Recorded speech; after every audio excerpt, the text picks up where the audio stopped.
ಕೋಡಂಬಳ್ಳಿ ಸಿಂಗರಾಜಪುರ ಹೋಗೋ ರೋಡ್ನಲ್ಲಿ ಬೈರ್ಶೆಟ್ಟಳ್ಳಿ ಅಂತ ಒಂದು ಊರು ಬರುತ್ತೆ. ಆ ಊರ ಹತ್ರ ಕರಡಿ ಒಂದಿಬ್ಬರಿಗೆ ಬೈಕಲ್ಲಿ ಹೋಗ್ತಾ ಇದ್ದವ್ರಿಗೆ ಅಟ್ಯಾಕ್ ಮಾಡಿದೆ. ಅವ್ರಿಬ್ಬರಿಗೆ ಸ್ವಲ್ಪ ಪರ್ಚಿ ಎಲ್ಲ ಇದಾಗಿದೆ. ಅವರು ಕೆಟಗರಿ 3ಗೆ ಬೈಟ್ಗೆ ಬರ್ತಾರೆ. ಅವ್ರನ್ನ ನಾವು ಕನಕಪುರ ಜನರಲ್ ಹಾಸ್ಪಿಟಲ್ ಅಲ್ಲಿ ಇಮ್ಯುನೋಗ್ಲೋಬುಲಿನ್ಸ್ ಇಂಜೆಕ್ಷನ್ಸ್ ಕೊಟ್ಟಿದ್ದಾರೆ ಅವರಿಬ್ಬರಿಗೆ. ಬಾಕಿಯವ್ರಿಗೆ 14 ಜನಕ್ಕೆ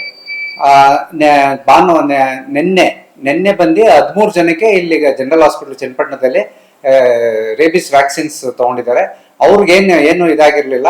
ಅವರು ಸುಮ್ಮನೆ ಅದು ಮುಟ್ಟಿದ್ದಾರೆ, ಸ್ವಲ್ಪ ಬ್ಲಡ್ ಎಲ್ಲ ತಾಕಿದೆ ಅವ್ರಿಗೆ, ಪ್ಲಸ್ ಕರಡಿದು ಎಂಜಿಲ್ ಎಲ್ಲ ಅವ್ರಿಗೆ ತಾಕಿದೆ. ಸೊ ಅದಕ್ಕೋಸ್ಕರ ಅವ್ರಿಗೆ ರೇಬಿಸ್ ವ್ಯಾಕ್ಸಿನ್ಸ್ ಕೊಟ್ಟಿದ್ದೀವಿ. ಇನ್ನಿಬ್ಬರಿಗೆ ಬೈಕಲ್ಲಿ ಹೋಗ್ತಿದ್ದವ್ರಿಗೆ ಅವ್ರಿಗೆ ಕೆಟಗರಿ 3 ಬೈಟ್ ಆಗಿದೆ.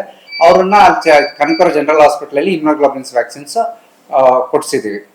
ಕರಡಿ ಇದೆ, ಮೊನ್ನೆ ಡೆತ್ ಆಗಿದೆ. ಅದು ಡೆತ್ ಆದಾಗ ಅದನ್ನ ಲ್ಯಾಬ್ ತಗೊಂಡೋಗಿದ್ದಾರೆ. ಇಲ್ಲಿ ಸರ್ಜಾಪುರ ರೋಡಲ್ಲಿ ವೆಟರ್ನರಿ ಲ್ಯಾಬ್ ಇದೆ, ಅಲ್ಲಿಗೆ ತಗೊಂಡೋಗ್ಬಿಟ್ಟು ಅದನ್ನ ಟೆಸ್ಟ್ ಮಾಡಿದೆ ಲ್ಯಾಬ್ ಅಲ್ಲಿ. ಲ್ಯಾಬ್ ರಿಪೋರ್ಟ್ ಏನಾಗಿದೆ, rabies vaccine, rabies virus, rabies ಕಾಯಿಲೆ ಇದೆ ಅಂತ ಅಂದ್ರೂ ಪ್ರೂವ್ ಆಗಿದೆ. ಸೊ ಆ ಮುನ್ನೆಚ್ಚರಿಕೆಯಿಂದ ಅಲ್ಲಿ ಯಾರ್ಯಾರು ಮುಟ್ಟಿದ್ರು ಅದನ್ನ ಕರಡಿನ ಅವ್ರಿಗೆಲ್ಲ ನಾವು ವ್ಯಾಕ್ಸಿನೇಷನ್ ಮಾಡಿದೀವಿ, ರೇಬಿಸ್ ವ್ಯಾಕ್ಸಿನ್.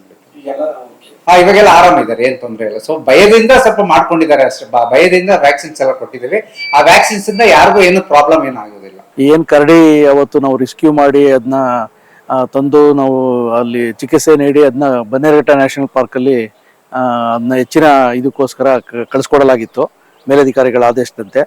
ಅದು ಅಲ್ಲಿ ಬ್ಲಡ್ ಟೆಸ್ಟ್ ಮಾಡಿದಾಗ ಅದಕ್ಕೆ ರೇಬಿಸ್ ಇದೆ ಅನ್ನೋದು ಗೊತ್ತಾಗಿದೆ. ಗೊತ್ತಾದ ತಕ್ಷಣ ಅದೇನು ಮುನ್ನೆಚ್ಚರಿಕಾ ಕ್ರಮಗಳು ತಗೋಬೇಕು ಅದನ್ನೆಲ್ಲ ಅಲ್ಲಿ ಡಾಕ್ಟರ್ ಪ್ರಯಾಗ್ ಮತ್ತೆ ನಮ್ಮ ಮೇಲಧಿಕಾರಿಗಳೆಲ್ಲ ಇನ್ಸ್ಟ್ರಕ್ಷನ್ ಕೊಟ್ಟರು.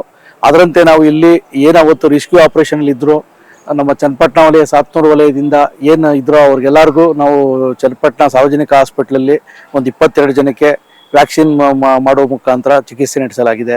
ಅದೇ ರೀತಿ ಸಾತ್ನೂರಲ್ಲೂ ಕೂಡ 16 ಜನ ಏನು ರೆಸ್ಕ್ಯೂ ಆಪರೇಷನ್ ಇದ್ರು ಅವ್ರಿಗೆಲ್ಲ ಚಿಕಿತ್ಸೆ ಕೊಡಿಸಲಾಗಿದೆ.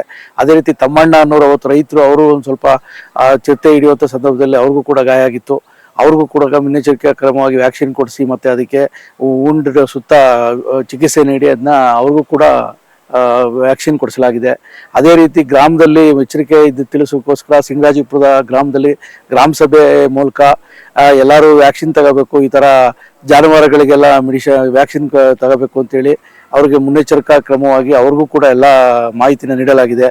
ಹಾಗೆ ವೆಟರ್ನರಿ ಡಿಪಾರ್ಟ್ಮೆಂಟ್ ಅವ್ರ ಜೊತೆ ಮತ್ತೆ ಇವರು ವೈದ್ಯಾಧಿಕಾರಿಗಳ ಜೊತೆ ಸಂಪರ್ಕದಲ್ಲಿದ್ದು ಅವ್ರಿಗೂ ಕೂಡ ಈ ಥರ ಇಂತಿಂಥ ಗ್ರಾಮಗಳು ಒಂದು ಕಿಲೋಮೀಟರ್ ವ್ಯಾಪ್ತಿಯಲ್ಲಿ ಬರುವಂಥವು, 5 ಕಿಲೋಮೀಟರ್ ವ್ಯಾಪ್ತಿಯಲ್ಲಿ ಬರುವಂಥವು ಎಲ್ಲ ಗುರುತಿಸಿ ಅವರು ಯಾರೇ ಬಂದರೂ ಸಾರ್ವಜನಿಕರು ಅವ್ರಿಗೆ ವ್ಯಾಕ್ಸಿನ್ ಕೊಡಿಸ್ಬೇಕು. ಮತ್ತು ಆ ಥರ ಏನಾದ್ರು ಸಿಂಪ್ಟಮ್ಸ್ ಕಂಡು ಬಂದರೆ ಕೂಡಲೇ ತಿಳಿಸ್ಬೇಕು, ವೈದ್ಯಾಧಿಕಾರಿಗಳು ತಿಳಿಸ್ಬೇಕು, ಸಂಬಂಧಪಟ್ಟ ಅಧಿಕಾರಿಗಳಿಗೆ ತಿಳಿಸ್ಬೇಕು ಅಂತೇಳಿ ಅವೇರ್ನೆಸ್ ಮೂಡಿಸೋ ಒಂದು ನಿಟ್ಟಿನಲ್ಲಿ ಕೆಲಸ ಮಾಡಿದ್ದೀವಿ. ಅದೇ ರೀತಿ ಜಾನುವಾರುಗಳಿಗೂ ಕೂಡ ಅಲ್ಲಿ ವೆಟರ್ನರಿ ಅವ್ರ ಹತ್ರ ಮಾತಾಡಿ ಅಲ್ಲಿ ಸಂಬಂಧಪಟ್ಟಂತ 1 ಕಿಲೋಮೀಟರ್ ವ್ಯಾಪ್ತಿನಲ್ಲಿ ಯಾರು ಜಾನುವಾರುಗಳಿಗೆ, ಕುರಿ ಇರ್ಬೋದು, ಎಮ್ಮೆ ಇರ್ಬೋದು, ದನ ಇರ್ಬೋದು, ನಾಯಿಗಳಿರ್ಬೋದು, ಅವಕ್ಕೆಲ್ಲ ವ್ಯಾಕ್ಸಿನ್ ಮಾಡಿಸೋ ಮುಖಾಂತರ ಅವ್ರಿಗೂ ಜಾಗೃತಿ ಇದು ಮಾಡಿದ್ದೀವಿ. ಮತ್ತು ವ್ಯಾಕ್ಸಿನ್ ಕೂಡ ಮಾಡಿಸ್ತಿದ್ದೀವಿ. ಈ ಥರ ಎಲ್ಲ ಒಂದು ಪ್ರಿಕಾಷನರಿ ಏನು ಮಾಡಬೇಕು ಅದನ್ನೆಲ್ಲ ನಾವು ಹಂತವಾಗಿ ಮಾಡ್ತಾ ಇದ್ದೀವಿ. ಕರುನಾಡು ಟೈಮ್ಸ್ ಚಾನೆಲ್ನಲ್ಲಿ ಸುದ್ದಿ ಮತ್ತು ಜಾಹೀರಾತು ನೀಡಲು ಈ ನಂಬರ್ಗೆ ಕರೆ ಮಾಡಿ.